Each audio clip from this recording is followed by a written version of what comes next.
Pick a window. This is the Defenestrate Media Network. The Left Show is not intended for youngsters. It's not intended for the sensitive. It's certainly not intended for right-wingers. Use your own discretion. Awful swearing.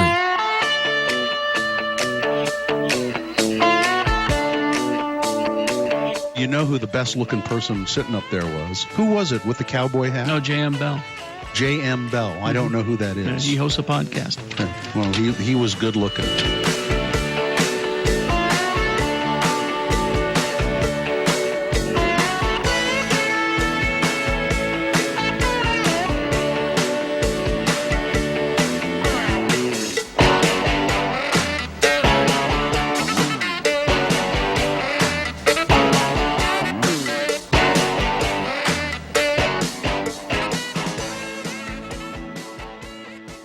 Hey folks, Jeff here. Welcome to a special episode of The Left Show. In these midweek supplementals, I'm trying to interview as many candidates as I can before the 2026 election. In this series, I'm attempting to talk to as many of the Democratic candidates in Utah as I can who are running for Utah's newly redrawn Congressional District 1. I've sent invitations to as many candidates as I can to join me in what should be the friendliest interview they've ever had. Who are they? What do they stand for? Are they centrist corporate Democrats or left-leaning progressives with a vision to improve the lives of the American people? On a larger scale, I'm also sending invites to candidates all across the country. I want to talk to as many folks as I can who want to change things for the better, who believe in a larger tent, and believe that the American people are more important than the corporate donor class. I hope you enjoy these conversations, learn a thing or two about the people running to represent you, and I appreciate your attention to this matter. Pick a window. This is the Defenestrate Media Network. The Left Show is not intended for youngsters. It's not intended for the sensitive. It's certainly not intended for right-wingers. Use your own discretion. Awful swearing.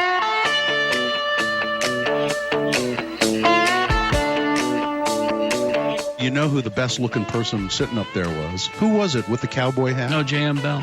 J.M. Bell. I don't know who that is. He hosts a podcast. Well, he was good-looking.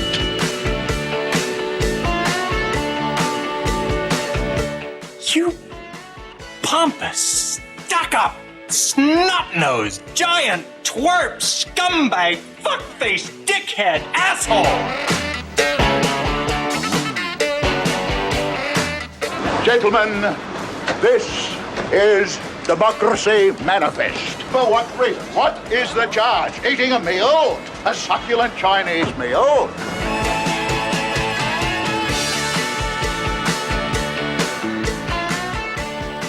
You're listening to the world's greatest political podcast, The Left Show. This is another in our series of supplementals where I do my best to interview each and every one of the candidates running for Utah's Congressional District 1. That is the new seat that the cheating Republicans lost their hands on and the judge made them take it. I'm interested in the candidates, and so here we go. I would like to introduce my new best friend, Liban Mohamed. Who is running for? I got your name right. I'm so happy about myself. Who's running for this seat against a very crowded field. And so, why don't you up top go ahead, tell me a little bit about yourself, tell the folks who you are, and kind of a general outline of where you stand, and then we'll dig into some specifics to finish off. Yeah, like you said, Jeff, this is such a beautiful opportunity for our community. For the first time, we're going to be able to have representation that really reflects the values that we have, the issues that we want to be pushing forward and advocating for. What was once a plus 20 Republican district is now a plus 24 percentage points Democrat. And bigger than that, it's one of the most progressive districts in the entire nation when it comes to this Democratic voting base. Yep. So a lot of people around the nation, they definitely think Utah is just a red state. But this district is not only blue, but it's something beyond that, something really special for the working class. So a little bit about myself. As Jeff mentioned, my name is Liban Mohamed. I'm running in Congressional District 1, and I'm running fundamentally on a platform that focuses on diplomacy abroad, and dignity at home.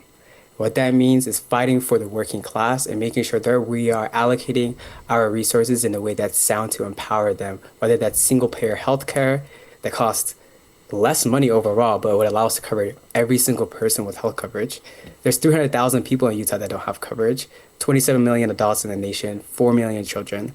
If there's a system that we can go with that allows us to solve this and save money at the same time with better care, to me, it's a no-brainer. Another thing that I really want to focus on is big tech accountability. So I used to work as a government relations director for American Heart Association, but after that, I worked at Meta, and then I went to TikTok. And honestly, when I was working at TikTok, I was in DC. I was a congressional investigations lead out there while they're going through all that ban stuff for 3 years. Mm-hmm. I was quite passionate about the work we were doing. I thought the efforts to silence what frankly was the pro-Palestinian movement, a lot of progressive causes was the real motive behind these ban efforts. Yeah. And fighting it day in and day out on the front lines, answering the hard questions. That was great work. But upon the acquisition of the platform and the consolidation of media and now social media, and part of that, it's such few hands. And Larry Ellison, I thought it was something that it didn't sit right with my integrity. So I resigned in protest, and now I came back home to the community I was born and raised in. And I just want to do the good fight the good fight, involve new communities that typically don't get involved in the process. We had over 50 refugees win delegate seats, coached them up, recruited them to the process, taught them how to engage.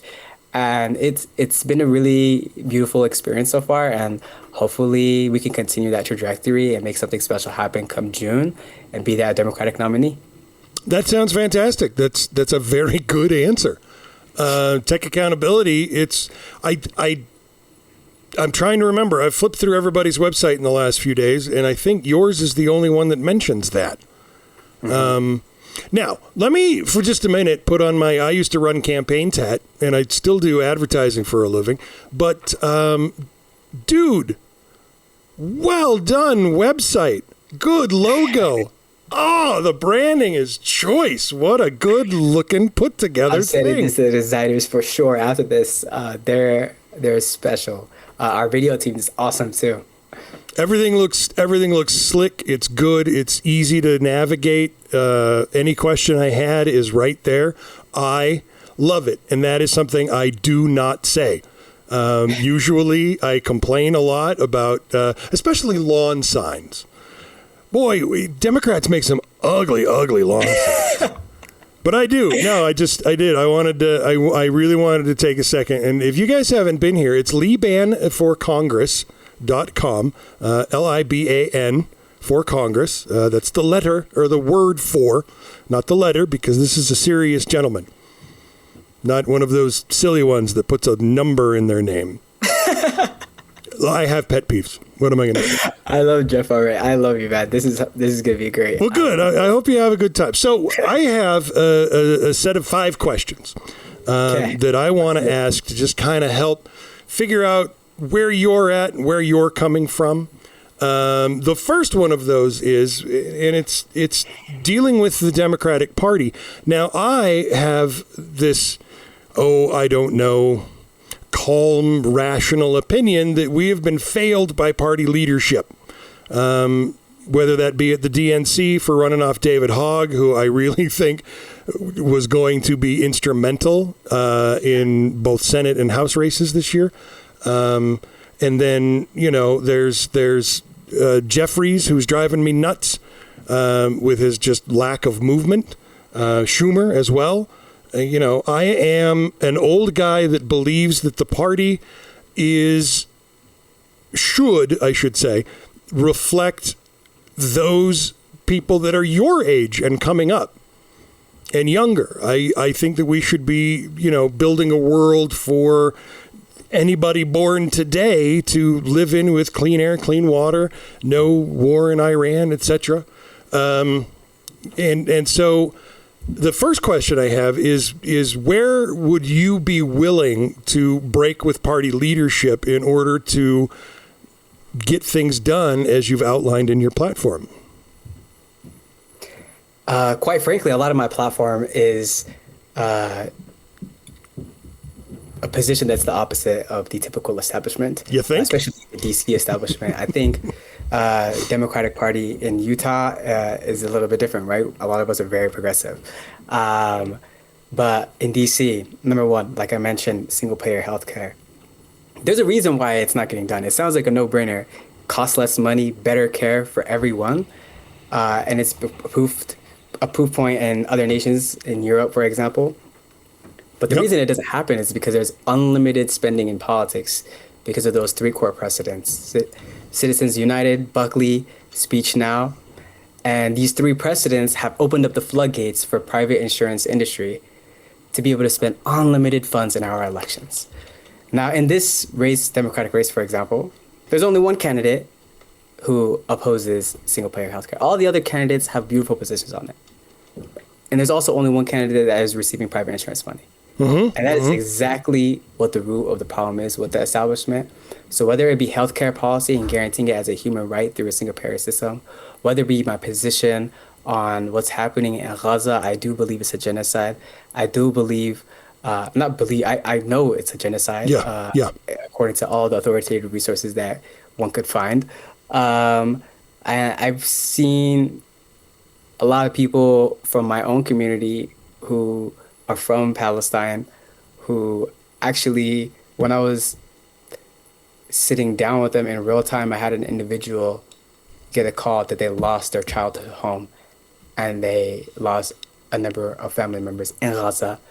And it was right there when they found out. Yikes. And to me, it's more than just, something that you see on social media, something you see on the news.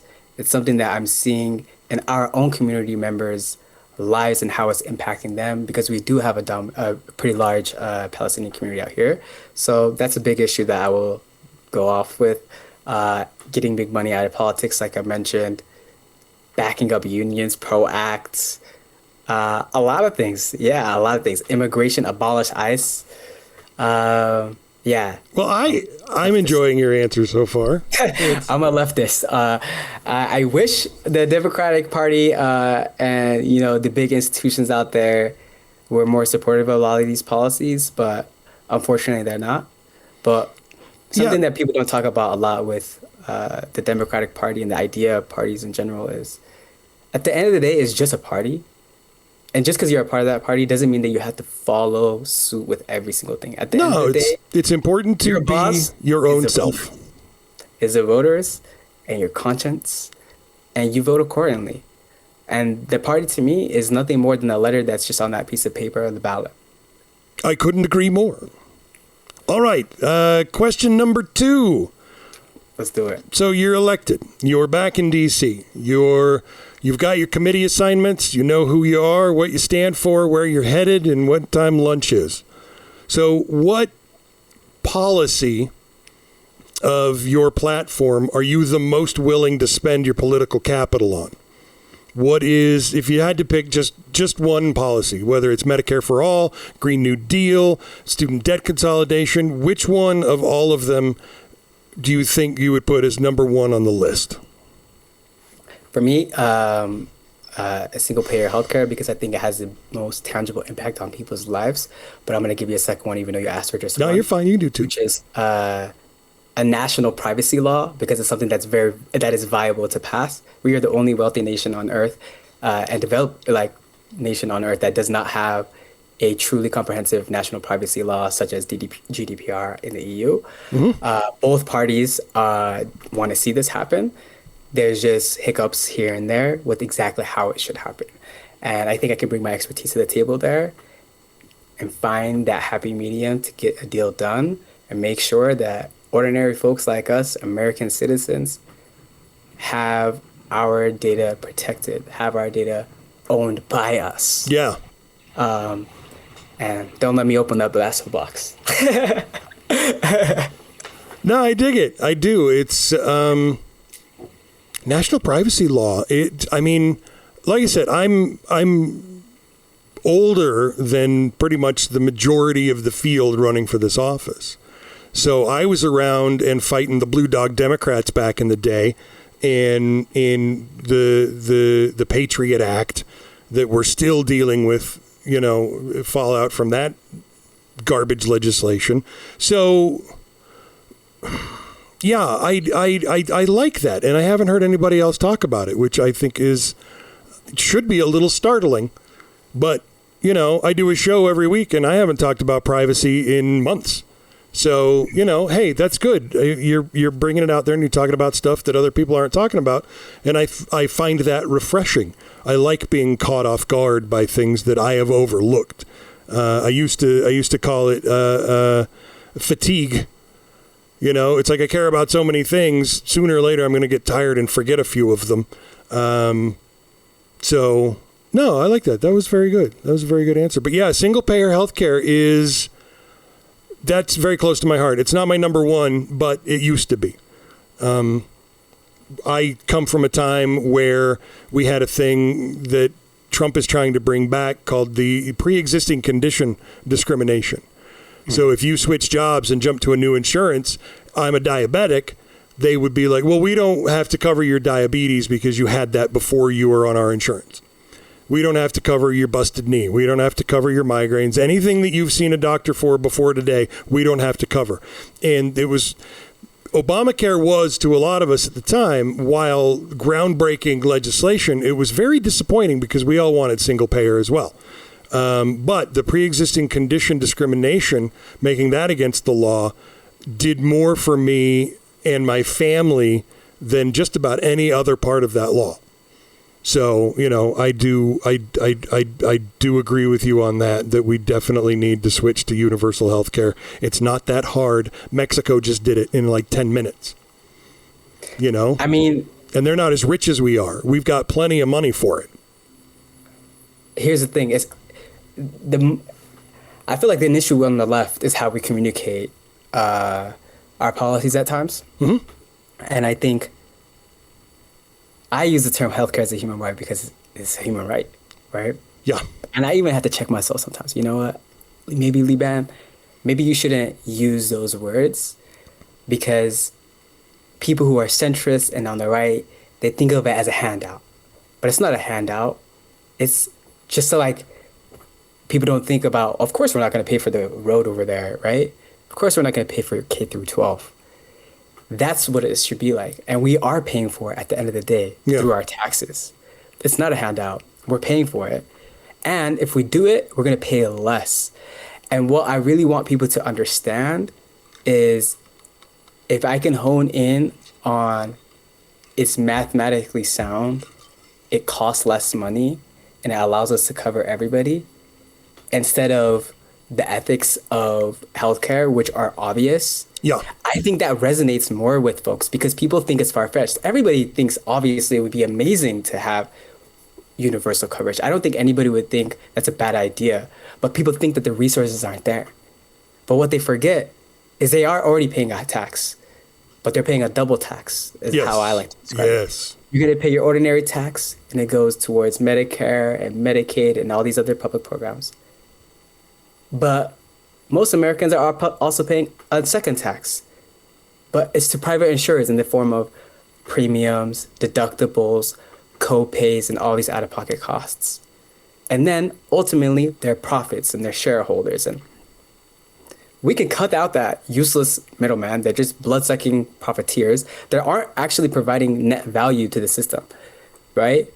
It's your healthcare providers, the healthcare systems that you care about their quality and all of that. And they're going to be privatized. Yeah. But simply cutting the check, if the government does it, we don't have to pay them profit. If the government does it, we can negotiate at a national level as a single payer. If the government does it, almost 30% of healthcare costs are administrative fees. Wasteful. In-network, out-of-network doesn't exist. There's only one network, United States of America. We moved those administrative wasteful costs from 30 to 5%. It's just sensible. Overall, many studies say they could cost us up to $400 billion less. And the counter argument is, we're going to stress the healthcare system. There's going to be so many people that are coming. Yes, but that's not because this is a bad program. It's because people who couldn't afford it and wouldn't go to the hospital now feel like they can. Yeah. So the issue is we simply don't have a system that can handle the demand. And guess what we can do now? we have $400 billion to invest in this system. So we can pay for doctors to go, for people who want to become doctors in their education programs, and build more hospitals in rural locations, and do all the things that we need to make a system that can actually handle the demand our society needs to be fulfilled.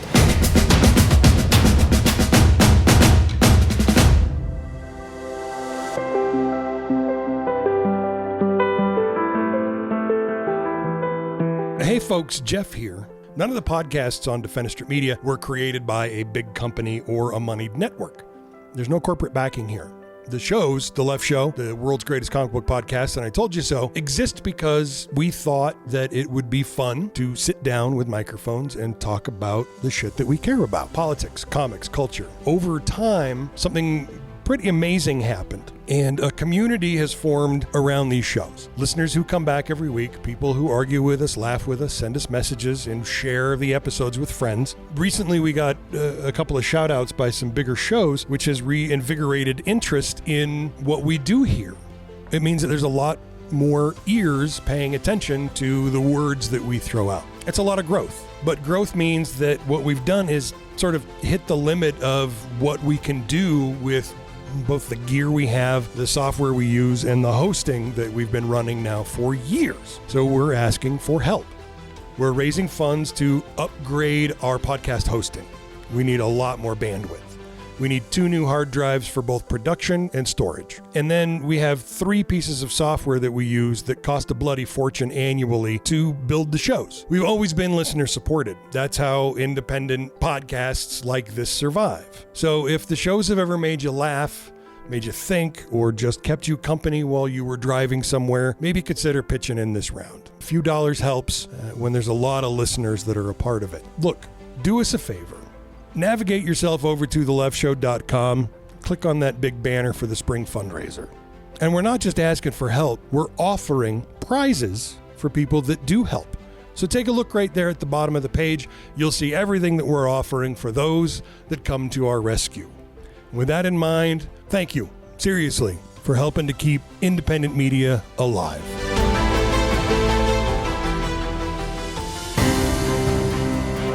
What if there was one place where comic book fans could get everything? News, reviews, debates, and deep dives every single week. And not just we read one issue and Googled the rest kind of takes. We're talking 15 years deep, over 600 episodes. That's right. The world's greatest comic book podcast has been breaking down Marvel, DC, indie books, movies, and fandom culture long before it was cool. Whether you're a lifelong collector, a casual fan who just saw the latest superhero movie, or someone trying to figure out where to even start, we have got you covered. And we don't always agree, which makes it way more fun. Yeah, way more fun. New episodes every Tuesday. Real opinions, real conversations. Zero gatekeeping. Check out the world's greatest comic book podcast at thecomicbookpodcast.com. Hey kids, comics!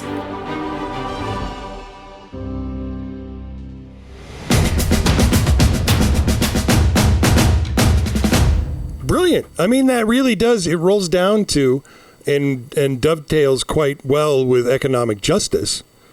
You 100%. know, so when we talk about economic justice, what like specific policies do you feel like you'd fight for that basically, in my opinion, directly shift power or wealth and not just regulate it? Great question. Yeah. Number 1, I want to create an infrastructure for the best ideas to prevail. And the way we do that is by empowering unions, the PRO Act. Make sure that collective bargaining is something that can happen in the way that it needs to, and that it's encouraged, and that it gets the resources that it needs. Because, for example, let's pick education. I may have grown up and gone to school and have been a student, but I don't know as much as the teachers know, I'll tell you that. Sure. And what I for sure don't know is as much as the collective intelligence of all the teachers. And they're going to come up with the most brilliant ideas ever about how our students need to be taught, about how compensation structures should be, and making sure that they're being taken care of, and all these different things. So I want to make sure that we're empowering unions so that way we can adequately negotiate for labor. The next thing I want to do is I want to increase the minimum wage to $20 to $25. I'm open to both proposals. Prefer obviously 25. Sure. So to me, minimum wage is just that. It's a floor. It's a minimum.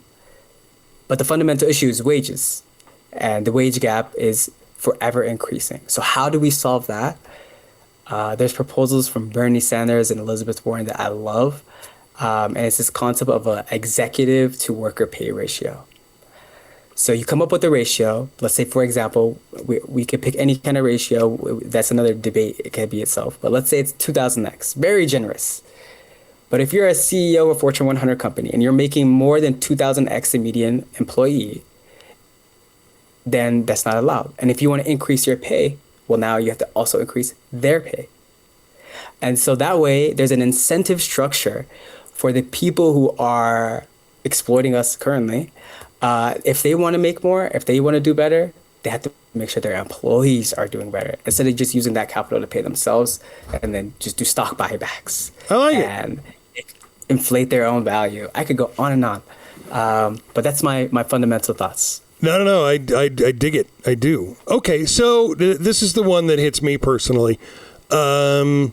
Where are you at on LGBTQ rights, especially transgender rights, and what I consider to be the barbaric behavior of legislatures and the federal government over the last few years?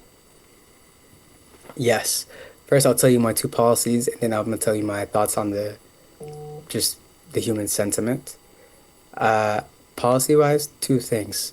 Equality Act, that makes sure that the Civil Rights Act gets expanded to include sex and gender and all these different things that would rope in their communities and make sure that they have exactly what it sounds like, equality, equity, and people are not being discriminated against.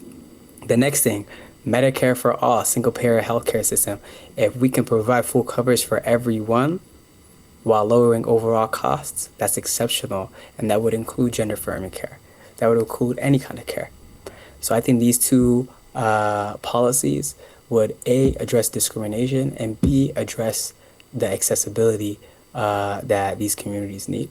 The next thing is, quite frankly, I actually think it's a left and a right issue of how they're being mistreated. I think these communities are being used for political gain at their expense and is entirely unfair. For example, in the state of Utah, I remember there was a bill to get rid of transgender, make it so that there was a ban on transgender women playing in sports for high schools. And they couldn't find, I think they found one person, and for a while they couldn't even find one child that's a minor because it's in high school that was playing sports. And I sat back solution and I thought about it. in search and of a problem. I was like, this, in my opinion, actually on both sides, is simply harming this community. The right is just trying to find an opportunity to trigger the left, and the left is trying to find an opportunity to perform.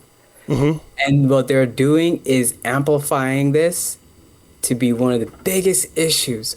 When there's one person they could find, and all that's doing is legislating against one individual and sending a signal to an entire community. And that one individual happens to be a minor. That's bullying. Absolutely. That's my high level opinion of this entire situation. And I just wish that we focus on things that actually matter, like water crisis that we have right now. Yeah, you think with the arsenic in the air? Like, we have a 45-day session, my friends, and that doesn't even include that includes the weekends, the holidays, like 30-something working days. Let's do things that impact the everyday working person's life. No, I'm with you. Absolutely. All right, I got one last question. Let's do it. Are you ready? Yes. This is the hard one. What is something that progressives get wrong? Where do you think, even this can even be, self-reflective, do we need to be more honest, strategic, self-critical? What do you got? What are we doing? What are we doing wrong that if you were back in D.C., you'd help work on? I have an answer. I think progressives are sometimes so committed to their integrity and the ideals, which are facts, and they should, and they're going to fight for the right things. For example, let's say single-payer healthcare. We fight for single-payer healthcare. We do whatever we can. We advocate for it. We talk about all the evidence, how it makes sense. But that doesn't mean we don't work on that small Medicaid extension in this one specific aspect, or this Medicaid bill over here, or this other aspect that's a smaller win in the meantime. Yeah. It's possible to be productive and progressive at the same time. We should not let our ultimate objective, let the perfect be the enemy of the good in the meantime. And I think we need to do a better job of playing both at the same time.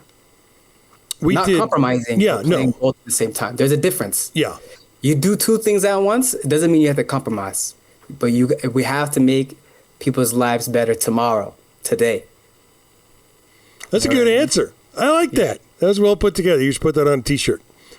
Okay, so we're in sort of the I'm not going to say the last few weeks, but the last several weeks before the primary.